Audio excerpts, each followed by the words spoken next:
Hello everybody and welcome back to another Minecraft update video. Today's snapshot is 14w17a. It has been quite some time since we have last had a snapshot, but I gotta say this will be one of my most favourite updates to Minecraft ever. We have the most awesome new feature. Let's go and find out all about it. If we go into single player and create a new world, let's change this into creative so we can fly around, and then go to more world options and change the world type. If we go through here, you'll see there is this new customized. Now when we click on the customize button, we are going to be given a whole bunch of options. Now these first ones are pretty self-explanatory. We're going to be able to manipulate the way the world is spawned in, and at the moment I think everything is in the default state for a regular Minecraft world, so we can change things here. For example, we can have lava oceans, and I've played around with this a little bit. One thing that looks really cool is biome size. If we turn that down to 1, we'll have very small biomes, and it kind of reminds me of how Minecraft worlds looked in the beta days of the game. But yep, it's pretty self-explanatory. You can change things, sea levels, you can turn off caves, you can turn off temples, you can control the amount of dungeons that spawn. There is a lot of things that you can do here, and it's all pretty self-explanatory. This second page that we have is to customize the frequency at which things spawn in. So dirt patches, gravel patches, all those kind of things you can control here. So we should go down to the ores, because you can even manipulate the diamond ore. So let's make this spawn a heck of a lot just about everywhere. Let's turn all of these sliders up. And of course you're not probably going to play in a world where you're giving yourself a ridiculous amount of diamonds, but the options and possibilities here are going to be endless basically. So anyway, the next page is where things get a little bit tricky. I'm really not too sure what many of these mean. There's a few of them that might make a little bit of sense, but these are some of the more technical details into how things spawn. So if you were to change some of these, you'll probably find the world is going to look very strange. And then we have another page full of things. I have no idea what these things do. But you can change them, you can make the world look really strange. Now there's also some presets, we're going to come back to that in a moment. But first of all, we're going to generate our world with small biomes, lava oceans, and lots of diamonds. So let's create this world. So we have spawned in facing a wall. Let's see what's going on here. This, I do believe, would have been an ocean, but because I set the water level so low, now we're just seeing all of the gravel at the ground. So let's fly around and have a look what's over this hill. Will we find any lava oceans? I have no idea, but you can see the biomes are really clustered together, and this is quite interesting. There's a bit of a swamp biome here, and it's next to some extreme hills ones and even a taiga. I mean, the possibilities are endless. This one doesn't look as cool as some of the ones I previously generated. Looks like maybe a river would have gone through here. But you can certainly do a lot. And look at that. There's our diamonds. We can make them spawn all the way up here in large quantities. Let's just have a quick poke and see how much there is there. That is a lot of diamonds. That is very cool. There's even some more up here as well. But I'll tell you what, we're going to go back to the menu and have a look at some of the presets.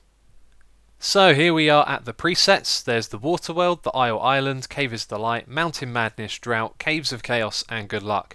Now I thought you'd probably want to see this one, so I went and loaded it up, and it basically brought my computer to its knees. So I'm going to guess here, if you play around with the settings a lot and try to do something extreme, it's going to cause some problems, and it'll probably take Mojang some time to iron this out. So let's have a look at Isle Island. Hopefully this one will load quickly. The last one took a long time to load, as well as being very laggy. So let's create this world. So the world has loaded, and oh my god, look at this. This is absolutely amazing. There are floating islands everywhere. Some of the most interesting terrain I think I've ever seen. And I was just thinking, you know what? This is the tip of the iceberg. This is just the beginning. What we're looking at right now, this may look interesting, but there's going to be loads of people in the Minecraft community playing around with the settings and coming up with some new and stunning looking worlds. And you know what I want to do right now? I want to play around with the settings and go exploring, but I have to make this video for you guys. But this is going to be awesome for the community, and like I said, this is just the tip of the iceberg. This is the beginning. This looks like something really interesting. Being able to completely change the way the world is formed. That is amazing. So enough with the excitement about the world generation. There is another new and exciting feature in the game. Can you see it? Can you see it there in the background? I'm sure some of you know what it is. Let's move closer towards it.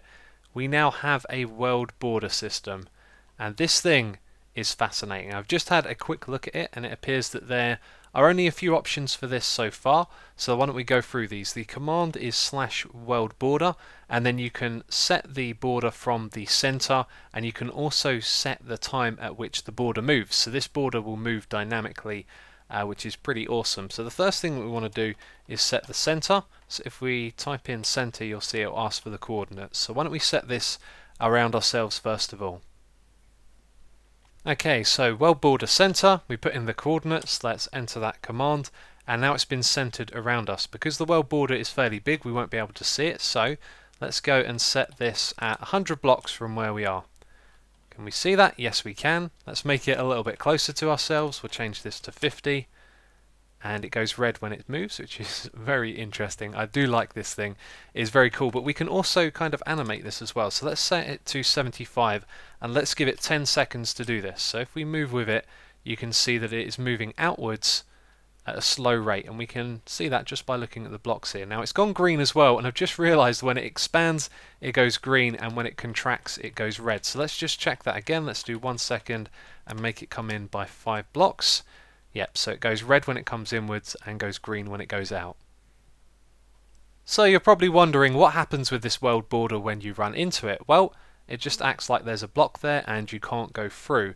Now when you're on the outside of this border, it would appear that you just get stuck wherever you are. So right now I'm in creative mode, I can't fly anywhere, I can't jump up and down, I'm just stuck out here, which kind of sucks. So let's go back inside. But now what we should do is test this out with survival as well. So game mode 0. If we walk up to this thing, you can see there's still a barrier, and if we teleport ourselves 20 blocks over there, then we are just fine. Nope, we've been teleported inside.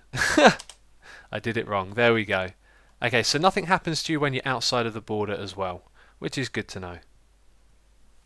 So there are some other smaller changes in the game as well. In the multiplayer screen you now have some options here to rearrange the order which your servers appear in, so you can move them up and down the list like this, and then if you click on the big play button it will try and join the server, but that one is still on 1.7.9. Minecarts have been reverted back to their normal selves. They no longer derail off of the corners, they no longer go at ridiculous speeds. So all the changes they made there have been undone. The Endermite has also been changed. I'm not too keen on this, and they do this strange thing where they spin around. It also appears they have a little bit of red at the front of them on their purple texture, and these are supposed to interact with dragon eggs, or at least it's been hinted that they will, but I can't see any indications that that's been added into the game yet. Now this next one, if you remember, we press F3 and we look at redstone, we get all of this additional information in the top right corner. Now this has been done for every single block in the game, so if we have a look at the flower, it tells us the block, the model and the type. You can see there's all sorts of information here, including age for cactuses as well. Now I think this might be their growth stages, as they do have 15 stages of growth, so when this one gets to 15 I do believe another one would appear on top, but I could be wrong about that. That is just speculation at the moment. And we all know that snapshots are buggy, but this one was a little unexpected. Let's shear this guy and get ourselves some yellow wool from the blue sheep.